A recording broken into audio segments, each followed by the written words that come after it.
जज साहब, मुझे मां बनना है, मेरे पति को छोड़ दीजिए। कलेक्टर ने नहीं सुनी तो जज के पास पहुंच गई महिला। जज ने सुनाया ऐसा फैसला, घंटों तक बजती रही तालियां। कई लोग पिता इसलिए नहीं बन पाते क्योंकि वो जेल में होते हैं और पत्नी के साथ वक्त नहीं गुजार पाते। ऐसे में एक ऐसा फैसला आएगा जिसके बाद आप कहेंगे पिता बनने का हक हर किसी को है। अगर जीवन में कोई एक गलती हो जाए तो उसकी सजा अगली पीढ़ी को नहीं मिलनी चाहिए। ऐसी कहानी जो आपको प्रेरित करेगी। ये हिंदुस्तान है, यहाँ जीने के लिए सबको अधिकार मिलता है और कैसे जीना है इसका भी अधिकार तय होता है। ये घटना बिल्कुल सच्ची है। कई बार कोर्ट में ऐसा मामला जाता है कि कानून के पन्ने में उसका नियम नहीं होता, संविधान में ऐसे सवाल ही नहीं होते। तब मदद ली जाती है हमारे वेदों की। वेदों में लिखी बातों पर ही जज ने ध्यान दिया और वो फैसला सुना दिया जिसका समाज में एक बड़ा असर पड़ेगा।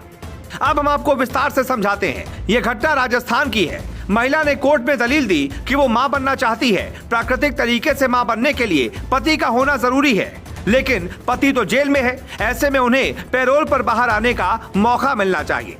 मामला राजस्थान के भीलवाड़ा जिले का है। महिला का पति नंदलाल फरवरी 2019 से अजमेर जेल में उम्र कैद की सजा काट रहा है। आरोपी नंदलाल की सजा होने के कुछ वक्त पहले ही शादी हुई थी। इस बीच पत्नी ने कलेक्टर से नंदलाल को कुछ वक्त के लिए पैरोल देने की गुहार लगाई, लेकिन कलेक्टर ने उसकी बात पर ध्यान नहीं दिया। शायद यूपीएससी में ऐसा ना पढ़ाया गया हो, लेकिन महिला ने हार नहीं मानी। वो जोधपुर हाई कोर्ट पहुंच गई और कहा कि मुझे मां बनना है। मेरे पति सजा काट रहे हैं, लेकिन वो प्रोफेशनल अपराधी नहीं है। मेरी अगली पीढ़ी का सवाल है। 15 दिन के लिए पति को पैरोल पर बाहर आना चाहिए। ये बात सुनकर सबका दिमाग चकरा गया। जज ने आदेश दिया कि सब फाइल खोलकर खोजो कि क्या कभी ऐसा फैसला दिया गया, लेकिन कुछ नहीं मिला। महिला की बात बेहद गंभीर थी। अगली पीढ़ी और वंश संरक्षण के लिए महिला की गुहार को कैसे ठुकराया जा सकता था। फिर जज ने वो कर दिया जिसकी उम्मीद किसी को नहीं थी।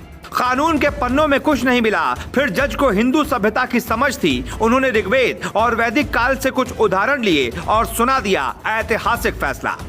जज संदीप मेहता और फरजंद अली की खंडपीठ ने इस मामले पर कहा कि वैसे तो संतान उत्पत्ति के लिए पैरोल से जुड़ा कोई साफ नियम नहीं है, लेकिन वंश के संरक्षण के लिए संतान उत्पत्ति जरूरी है। ऋग्वेद और वैदिक काल के उदाहरण के अनुसार संतान उत्पत्ति एक मौलिक अधिकार है। पत्नी की शादीशुदा जिंदगी से संबंधित यौन और भावनात्मक जरूरतों की रक्षा के लिए 15 दिन की पैरोल दी जाती है। धार्मिक आधार पर हिंदू संस्कृति में गर्भधान 16 संस्कारों में से एक है। ऐसे में इस आधार पर भी अनुमति दी जा सकती है। हमारी अदालतें भी समाज का हिस्सा होती हैं। जज भी उसी समाज से होते हैं। फर्क बस इतना है कि कर्म के हिसाब से किसी को जेल होती है तो कोई जज की कुर्सी पर बैठा होता है।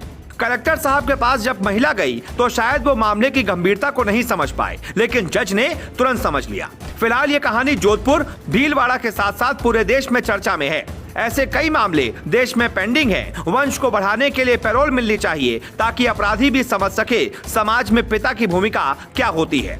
फैसला बेशक एक छोटे से केस का हो, लेकिन संदेश ऐसा था कि आप तक पहुंचना ही चाहिए था। दूसरों का सम्मान करने वाला ही सही सिस्टम का हकदार होता।